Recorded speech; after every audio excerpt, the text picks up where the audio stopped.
ఒక్కోసారి మనల్ని గురించి ఆలోచించే వాళ్ళు ఉండొచ్చు కానీ, మన కోసం ప్రార్థన చేసేవాళ్ళు ఉండొచ్చు కానీ, మనం చింతిస్తూ ఉన్నప్పుడు, మనం దిగులు పడుతూ ఉన్నప్పుడు మనతో కూర్చొని మన చింతని వాళ్ళు కూడా భరిస్తూ, వాళ్ళు కూడా మనతో పాటు దిగులు పడుతూ ఉన్న దాఖలాలు ఉంటాయి అంటేనా?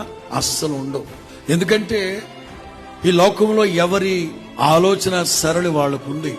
ఎవరికి వాళ్ళే వ్యక్తిగతంగా నేను బాగుంటే చాలు, నా కుటుంబం బాగుంటే చాలు, వీళ్ళ కోసం మాకెందుకు వచ్చిన గొడవ అని ఎవరికి వాళ్ళే యమునా తీరం అన్నట్లుగా జీవిస్తున్న రోజులు ఇవి. వీళ్ళని గురించి మీరు పట్టించుకోమాకండి పొరపాటున. తగిన సమయమందు దేవుడు మిమ్మల్ని హెచ్చించున్నట్లు ఆయన బలిష్టమైన చేతి క్రింద దీన మనస్కులై ఉండండి. ఆయన మిమ్మల్ని గూర్చి చింతిస్తున్నాడు.